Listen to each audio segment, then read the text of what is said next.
Bonsoir à toutes et à tous, bienvenue dans mon live. C'est un live un petit peu plus tardif que d'habitude. Je suis un petit peu en retard voilà, sur mon planning. Je vais vous laisser quelques instants pour arriver. C'est mon live 96 sur 120. On arrive bientôt au 100e live. Ça sera mardi prochain. Je vous prévois une petite surprise pour le 100e live. Donc je vais vous laisser quelques instants pour arriver. Pour ceux et celles qui ne me connaissent pas, je suis Clémence Martin, la fondatrice de The Positive Place. Et dans ces lives, en fait, je vous donne à voir cette partie invisible de l'iceberg. J'ai à cœur de mettre en lumière à la fois des enseignements, des choses que j'ai vécues dans la journée, mais aussi de mettre en lumière des choses qu'on ne dit pas forcément ou qui ne se voient pas. Et c'est cet invisible qui, moi, me passionne, qui m'intéresse, qui occupe, on va dire, toutes mes pensées. Donc c'est toujours très épanouissant pour moi de pouvoir vous partager ça, ces enseignements. Donc si vous êtes là en direct, mettez-moi un petit coucou dans le chat. Si vous êtes là en replay, mettez-moi le hashtag replay. C'est toujours un plaisir de me connecter à vous et de voir comment ça résonne pour vous et si ça résonne pour vous. Alors aujourd'hui, j'avais envie de vous parler de quelque chose. Cette semaine, j'ai abordé le sujet de dire sa vérité.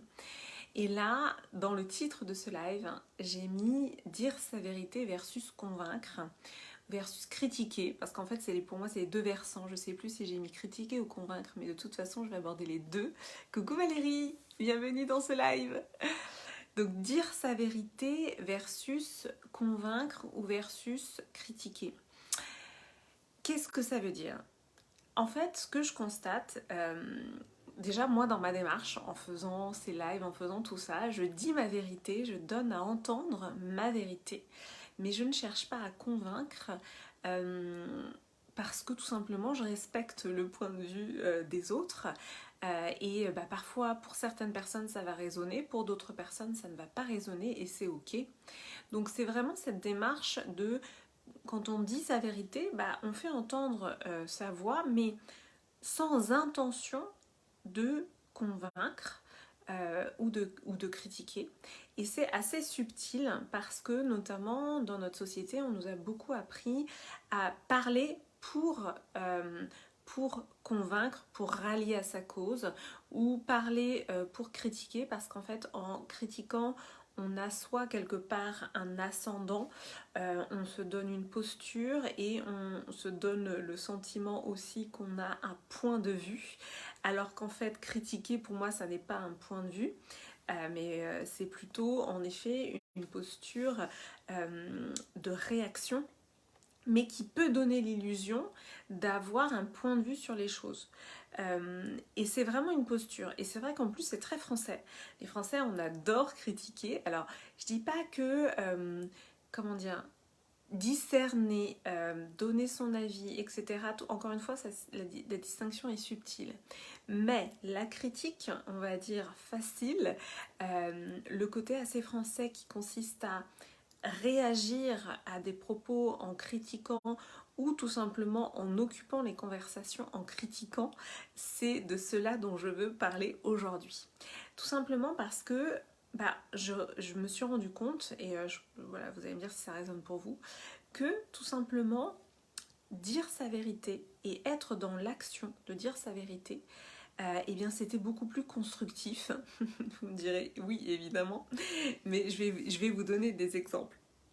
En fait, tout simplement, si toute l'énergie que l'on passait à critiquer et ou à ruminer, parce qu'en fait, parfois, on peut critiquer, on va dire, ouvertement, ou c'est dans notre tête, les ruminations, quand on peut être contrarié par justement la réaction ou l'action de quelqu'un envers nous, et on va rentrer dans des ruminations, des agacements, etc., qui vont nous prendre énormément d'énergie.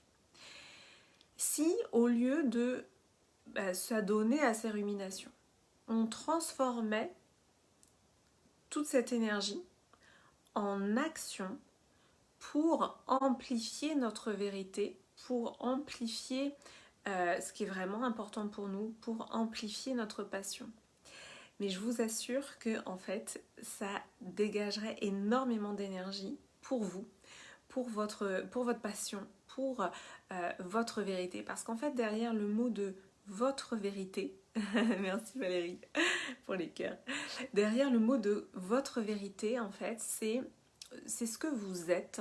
Donc ce que vous êtes, pour moi, le plus important, ce sont vos passions, c'est vos centres d'intérêt, c'est ce qui attise votre curiosité, ce pourquoi vous êtes inlassablement attiré, ce que vous allez chercher à toujours approfondir. Il y a vraiment cette dimension, et j'en parle beaucoup dans La femme solaire, de euh, creuser ce que l'on est, creuser notre être, creuser, affiner ce qui nous passionne, ce qui nous meut, ce qui nous met en mouvement, ce qui, on va dire, est un puissant fond pour nous de curiosité, de profondeur. Ça, c'est pour moi l'être. Et c'est vrai qu'on est dans une société qui est vraiment, vraiment axée sur le faire. Il faut toujours faire, faire des choses matérielles notamment, faire les courses, faire le ménage, faire travailler, faire envoyer des mails, etc. Donc on est beaucoup dans le faire. Et c'est du faire qui n'est pas corrélé à un être, à une posture d'être. Je ne sais pas si vous voyez la différence. Je vais continuer à expliquer pour que voilà, vous puissiez percevoir. Donc, le faire, qui est pour moi un faire entre guillemets, de surface. Évidemment qu'on doit faire les courses et faire le ménage, hein. Je ne suis pas en train de dire qu'il ne faut pas le faire. Mais le faire qui n'est pas relié à l'être, il est épuisant à terme. Donc c'est aussi pour ça que, pour moi, on va dire, le grand principe de vie, ce qu'il faut absolument faire, c'est creuser notre être et être en alignement avec ce que l'on est. Et donc c'est l'être, par opposition au faire, qui permet de tout simplement aligner, définir ce qui est important pour soi. Et une fois qu'on l'a défini, une fois que c'est aligné, on peut basculer dans un faire, mais qui est corrélé à l'être. Donc si je prends un exemple, si vous avez en effet défini vous avez compris que dans votre être, ce qui était important pour vous, c'est telle ou telle passion, c'est telle ou telle transmission, c'est voilà, telle ou telle activité. Si vous avez défini que ça, c'est aligné avec votre être, et bien derrière, vous allez passer dans le faire, et dans un faire qui va être corrélé à cet être. Et donc, par exemple, voilà, je prends le cas d'une amie qui aime énormément lire et qui, le week-end, va faire des ateliers de lecture, qui va aller visiter les bouquinistes. Donc là, c'est dans le faire relié à l'être. Là, quand je fais mes lives, je suis dans le faire qui est relié à mon être profondément, puisque dans mon être, il y a cette volonté de transmission, de faire entendre ma voix, de dire ma vérité, etc. Donc, encore une fois, c'était l'idée dans ce live, c'est de distinguer le faire qui n'est pas corrélé à votre être, que évidemment on a besoin de faire à un moment donné, de se faire corréler à l'être. Et finalement, dans nos vies, on peut très très vite se faire, entre guillemets, un peu désorienter par rapport à justement ce qui est important pour nous. Et comment on se fait désorienter par rapport à ce qui est important pour nous? Justement, tout le brouhaha, toute la pollution, et moi les critiques, je mets ça là-dedans, toutes les conversations, l'infobésité. Alors il y a l'infobésité qui provient en effet des médias, qui provient de tout ce flux informationnel qu'on a, mais il y a aussi toute la pollution conversationnelle, parce que je considère vraiment que dans nos conversations on a beaucoup de pollution. C'est-à-dire que je me rends compte que parfois dans les conversations, c'est comme si on ne savait pas quoi se dire d'autre que de critiquer. Donc la critique devient presque...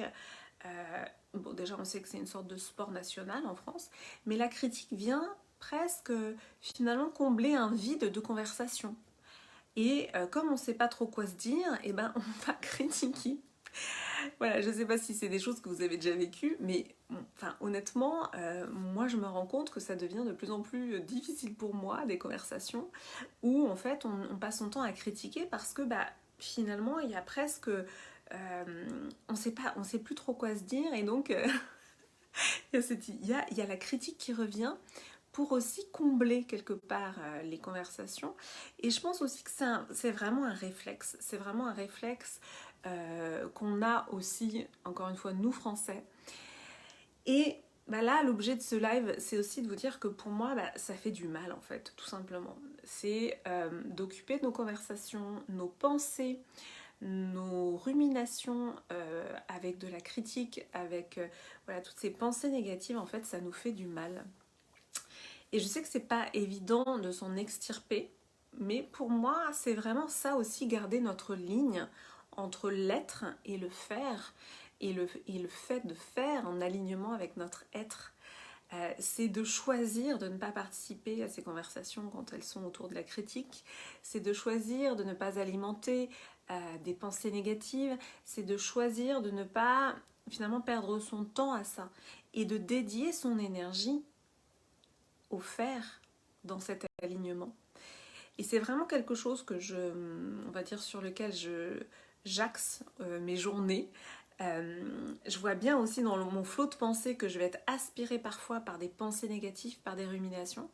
Et donc tout le travail, hop, c'est de revenir justement dans mon centre et de chasser les ruminations, chasser les pensées négatives, chasser les critiques et de me dire encore plus, ok, qu'est-ce que je peux faire pour être encore plus dans mon alignement ? Quelle action je peux mettre en face de mon alignement ?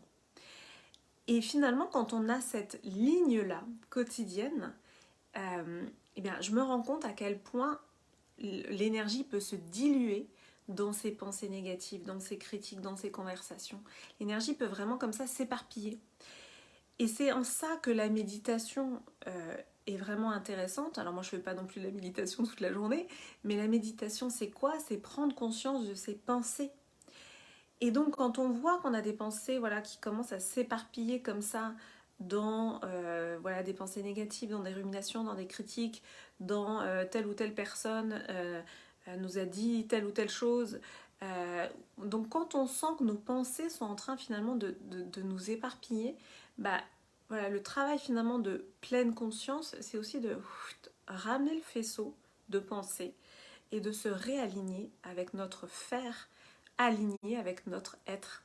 Donc je pense que c'est vraiment quelque chose d'une sorte d'hygiène mentale que, en tout cas, je mets en pratique de plus en plus et je vois à quel point la dispersion de la pensée est quelque chose de très volatile. Voilà, donc c'est vraiment un exercice hyper intéressant qui permet de focuser l'énergie vraiment sur ce qui est vraiment important pour vous et de ne pas vous faire embarquer en quelque sorte par le flot de pensées négatives, par la pollution aussi conversationnelle.